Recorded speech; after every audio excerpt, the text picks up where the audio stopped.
Shabbat Shalom, my friends, and welcome home to our weekly Torah study.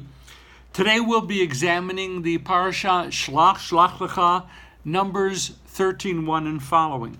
During these summer months, I give myself a well-deserved special gift. I study Hebrew texts along with a select group of rabbinical students at the Hebrew College here in Los Angeles.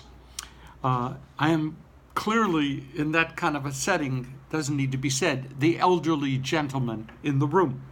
So right now we are studying the Revelation of Mount Sinai with the new provost of the Hebrew College, Dr. Andrea Weiss, professor of Bible and an incredibly brilliant scholar. I learned an expression yesterday that I had never heard before, semantic range. In the simplest of terms, semantic range means that many of the key words in the Bible possess multiple meanings depending upon context. So the word kol, kuf, vav, lamed, could mean a voice, could mean inspiration, it could mean a shofar blast, it could mean lightning. It all depends upon the context. Determining the exact meaning of a word in its context is one of the core concerns and challenges for professional translators. Semantic range is everywhere present in our 21st century culture. It's ours as well. We can all very quickly, see if you can do it, think about some English words that have broad semantic range. Thinking? Okay, let's take the word noise. Multiple meanings, depending upon context. And what about see, S-E-E? Okay, multiple meanings, depends on the context.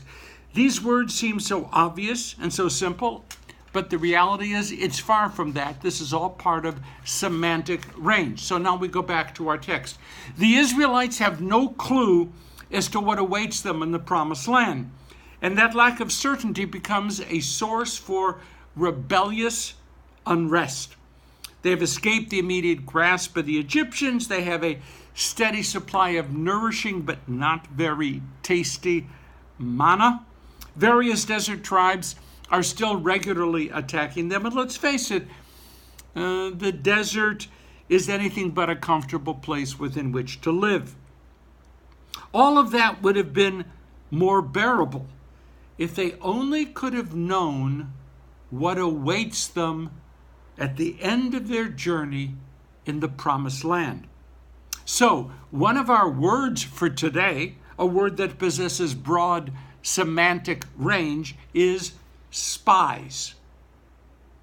It was decided that spies should be sent ahead to explore the land to see if it was as fertile as they had hoped, and if the land could in fact be conquered by this rather ragtag band of former slaves. We all know the results of this activity. 12 very distinguished Israelite tribal leaders went into the land for 40 days, that magical 40 in the Torah. 10 of these men come back with truths that emphasize both the richness of the land and the utter impossibility for the Israelites to conquer it.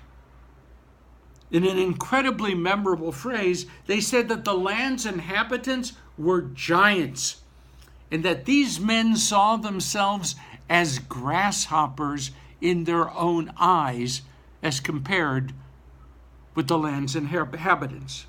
The other two also emphasized the land's richness, but stated that they believed that under God's leadership, the Israelites could conquer the land. Now, many English translations call these 12 men spies. Some translations call them scouts. The Hebrew seems to indicate that their task was to travel about the land, latur, to travel. By the way, latur, same word, is the root for tayarim, tourists. And in a weird way, with these people, like faux tourists in the land. The Hebrew meraglim, the usual word for spies, can have a very sinister sense of people who are traitors, or at least those who are acting deceptively with the intention ultimately of causing harm, meraglim. So the word spy, Hebrew and English, has a broad range of meanings: to see, to explore, to probe for secrets, to spot, to look closely. So the 12 were, whatever they were doing, they were scouting, or they were touring, or they were spying. It all depends upon the context. And what they were looking for, here comes our next word, is truth. Now there's a word with a truly great semantic range. Without delving into philosophic analyses, truth, simply put, has many different shapes and forms. And those shapes and forms all depend upon context. Truth can be any evidence that supports what we already believe. I believe that the world is flat. So any evidence that I can find to support my preconception is truth. For some, truth is that which can be proven by all of the science that we have available to us, all that science that's at our disposal.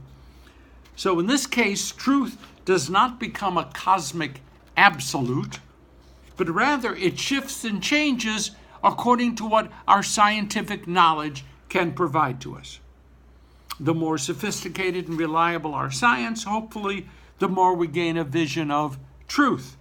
For some, truth is that which comforts us. I want to believe this is true. I need to believe this is true. Thus, it's true, at least for me. For others, truth is that which allows us to form a coherent understanding of our world. That's why two very intelligent people can make diametrically opposing claims as to what is true and what is not. And that's why it makes a kind of sense for someone to state, well, that's true for me, even if it's not true for you. Both the 10 and the 2 sought truth. The 10 held fast to everything that could sustain their belief that they will never be able to conquer the land, and that they probably would be better off going back to the security and stability of a slave's life in Egypt. The 2 saw the very same facts, but their faith had convinced them of God's miraculous power so that no accomplishment was beyond their grasp. In both cases, the results were described as fact-based. Both sides held on to what they believed to be true, but it just so happened that those two truths directly contradicted each other. Now, the following is part of a somewhat comprehensive list of endangered species on our planet. Follow me, please. The giant panda, the tiger, the whooping crane, the blue whale, the Asian elephant, the sea otter, the snow leopard, and the gorilla. What does this have to do with it? How can we make certain that truth doesn't get added to the list of endangered species? Let's begin by acknowledging the semantic range of the word truth.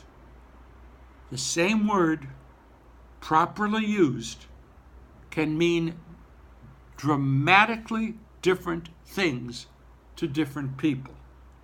I have to acknowledge that. Secondly, as unpleasant as it might be to true believers of all stripes, truth is not an absolute. It is subject to being understood in its context. It is always seen through dramatically different lenses. If truth is embedded in some fixed and eternal form in our cosmos, well, that form is still pretty much hidden from us. And next, truth changes. Truth evolves. The direction of truth can be and often is altered. It's hard to hold on to, isn't it? And finally, we need to recognize that truth is often the servant of our will and our needs. That means each of us, all of us, knowingly, unknowingly, cherry picks truth according to our deeply held perspectives, no matter how we claim to be objective. Are we then bereft of any secure moorings as we search for truth? I think not. Along with so many of you, I find the words of Dr. Martin Luther King Jr. extremely helpful here. Here's a quote. You know it.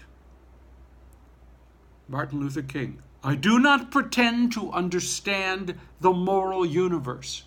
The arc is a long one. My eye reaches but little ways. I cannot calculate the curve and complete the figure by the experience of sight. I can divine it by conscience.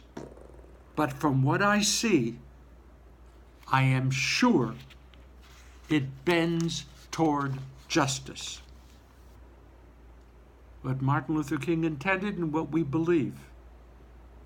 We hold fast to the dream that we can learn to recognize truth by heeding the voice of our consciences.